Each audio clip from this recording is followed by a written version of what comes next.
Hello students, we'll continue with the discussion of this chapter, that is separation of substances, in which the last portion is left, that is saturated and unsaturated solution. What do you mean by saturated solution? That is, the term saturated solution is used to define a solution in which no more solute can dissolve in the solvent. Suppose you are, for example, you are making a sugar solution. You are adding a spoonful of sugar into a glass of water, and constantly you are adding 1 teaspoonful of sugar and stirring the solution.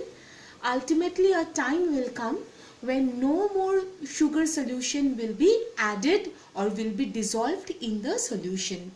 In that case, or in that time, the solution is said to be saturated solution. A saturated solution contains maximum amount of solute that is capable of being dissolved. If more solute is added and it does not dissolve, then the original solution was saturated.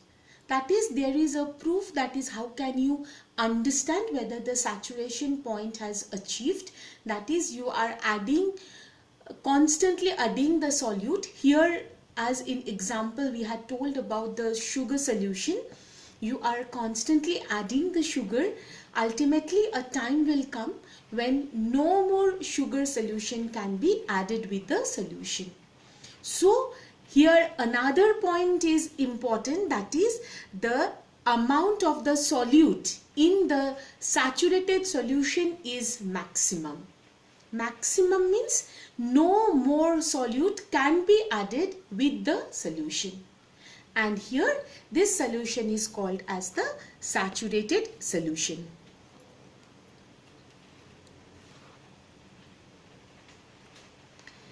Next one is the unsaturated solution. Unsaturated solution is just the reverse of the saturated solution. That is, an unsaturated solution is one that still has a capacity to dissolve more solute in such solution. A condition where that means still it hasn't reached the saturation limit. That is a normal sugar solution. You are constantly adding a teaspoonful of sugar in the water solution, and when you are capable of adding more sugar into that solution is unsaturated. That means it has the capability to adding more solute solution.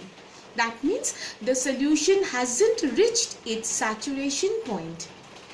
An example is adding a spoonful of sugar to a cup of hot coffee produces an unsaturated solution. Here only I had said about hot coffee.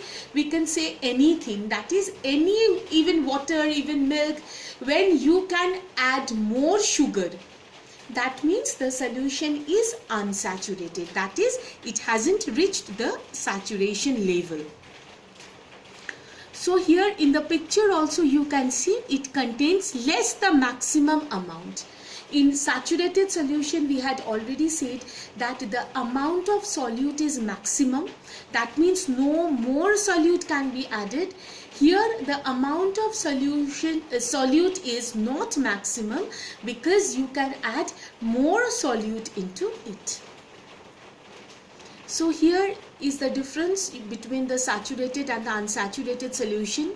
In the diagram or in the picture you can see an unsaturated solution has less than the maximum amount of the dissolved solute, and a saturated solution has the maximum amount of the dissolved solute.